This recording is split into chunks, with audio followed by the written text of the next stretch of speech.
We're starting electrostatics, and the first thing we're going to talk about is really a quick review of last year with the addition of a little bit more complicated trigonometry to go along with it. But we're going to talk about the concept of electric charge and charging objects, which we should remember, and then Coulombs' law. All we're doing is calculating the force because of a single charge, multiple charges, multiple positive and negative charges. It's pretty straightforward. So before we even get going, one thing we need to know and remember for charge, it's conserved like everything else. So conservation of charge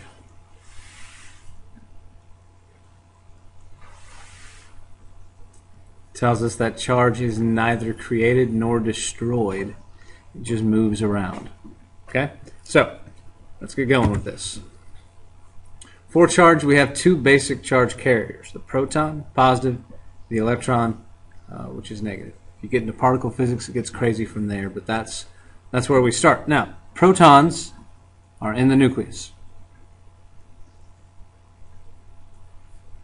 which means they don't move. Because if they move, things blow up. And that's always bad. Electrons, negative, however, are outside of the nucleus.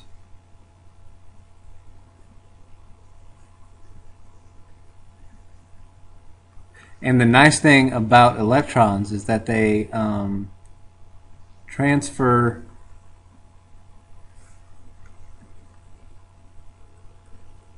very easily. It doesn't take a lot of energy to make an electron jump off of the one atom and go to another atom. So you can rub a balloon on your hair and you've just moved electrons. Protons, on the other hand, have another force involved in keeping them there. Strong force. It's a bad guy. We don't deal with it. Now, we measure charges in coulombs. So one proton has a charge of positive 1.6 times 10 to the negative 19th coulombs. Protons are tiny. They carry a tiny amount of charge. Electrons carry the same charge, but they're negative.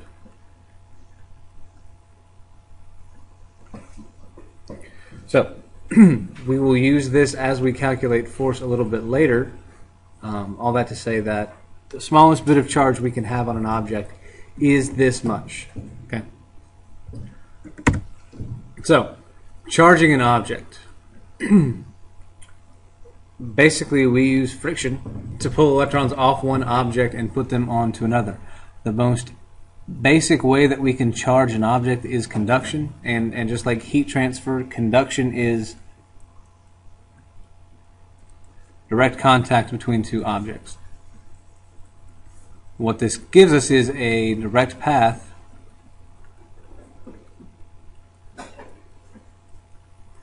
for charges to follow.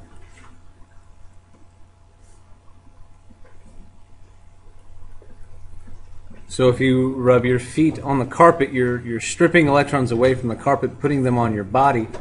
Then when you touch your friend, you zap them. And you've provided a direct path for electrons to follow. The fun thing about this is sometimes you don't have to be touching. Think about lightning.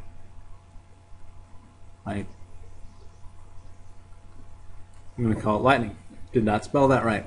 But with lightning, the electrons create their own path, but we're having a direct transfer of charge. Maybe that's what we should say. Direct transfer of charge from one object to another. That's conduction. It's very simple. You touch something, you have conduction. Polarization and induction, on the other hand, work a little bit differently. Let's say you have an object, let's just say it's a rod, and our rod is positively charged. We have somehow stripped all of the electrons off of it. And we bring that rod near an uncharged metal sphere.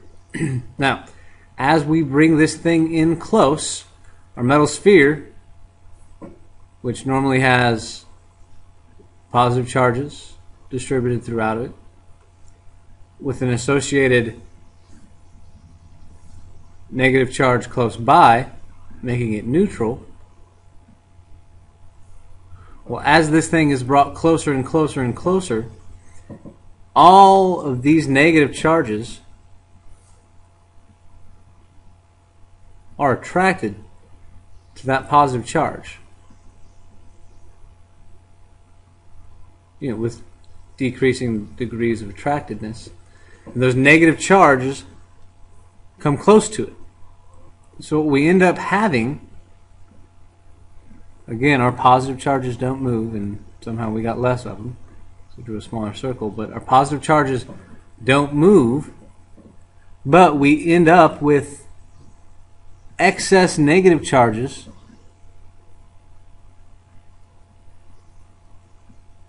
on one half of our thing, because we brought this thing close to the object without touching it.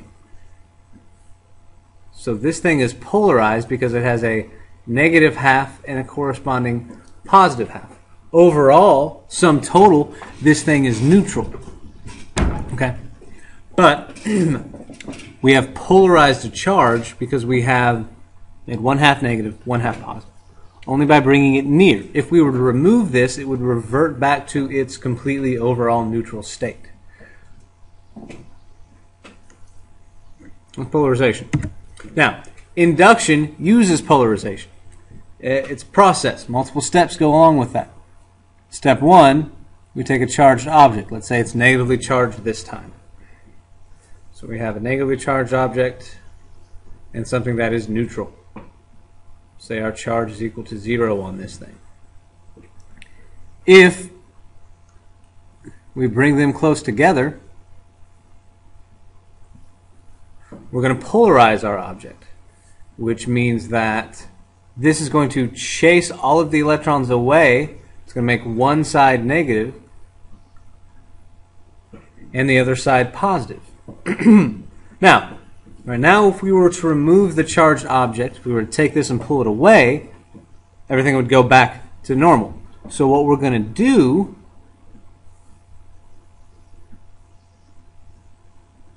and that's the symbol for ground. We're going to allow some of these negative charges to go somewhere else. We're just going to pull away a little bit of our negative charge so that after grounding this object, we leave our charged object there, negative. We still have a positive half, but our negative half has just a little bit less negative charge than it did before. And once we remove this thing, once we take this away, we are left with an object that has just a little bit less negative charge than positive charge. So it is overall positively charged. That's charged by induction. I didn't actually touch those two things to each other, brought it near, bled off a little bit of charge, moved it somewhere else, and that left me overall positively charged. Now I want you to think of how we can charge by induction, but instead of getting a positive object as a result, think of how we could use this same setup to get a negatively charged object as a result. We'll talk about that in class tomorrow. Now, that was charging. Coulombs' law is going to tell us about electric force. We saw Coulombs' law last year. Coulombs' law says that the electrical force between two objects is a constant K times one charge, Q1, times the other charge, Q2, divided by the distance between them squared, where K is Coulomb's constant, 8.99 times 10 to the 9th Newton meters squared per Coulomb squared. Usually we just say 9 times 10 to the 9th to simplify our lives a little bit. And so what Coulomb's law does is tell us the charge between these two things. Now, I have a positive object and a negative object. Not that that's exactly towards each other, but their forces are attractive. And if I were to plug in a positive Q and a negative Q into the equation, my force would be negative. That implies attractiveness. Think of gravity. Gravity was a negative force because it was attractive. However, if positive and positive, if my two things are both positive or both negative, my force is repulsive. And if I were to plug that back into this parent equation, I would see that the force came out to be positive. That tells me that it is repulsive.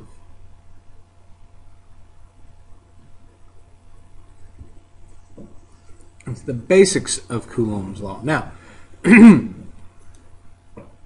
take and give ourselves some more space to work with by erasing this. Now, going back to some of Coulomb's law, if I have my positive charge here and a negative charge here separated by a distance of d, and said that each charge experienced a force of F between them, and then I were to double the distance between them, so I have a positive charge and a negative charge, and now they are 2d apart. Because that's r squared, my force would be the original force F over 4. I guess that negative F over 4. Or if I were to take them and put them very close together to where I had d over 3 between my positive and negative charge, it would become 9f. It would get bigger because these two things got closer together. Using Coulomb's law is very simple. We did that last year. Things, however, get more complicated. Set up little axes here. When we start doing things in 2 dimensions.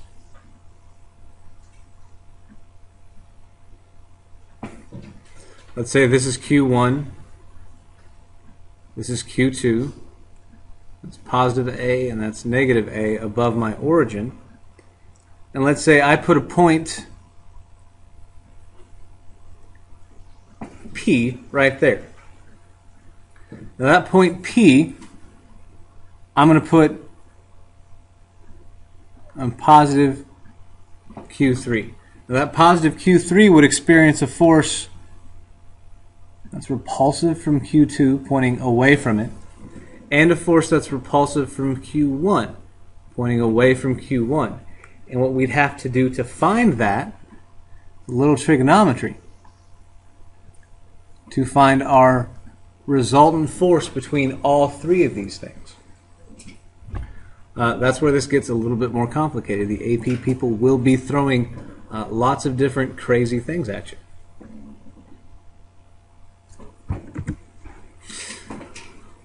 But when things are symmetrical, we can use the principle of superposition. So let's say we have charge Q here, and around it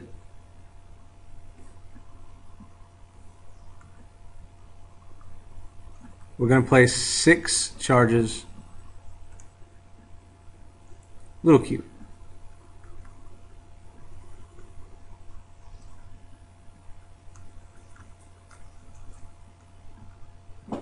Now right now we know because of symmetry that each individual force from each individual thing would cancel each other out.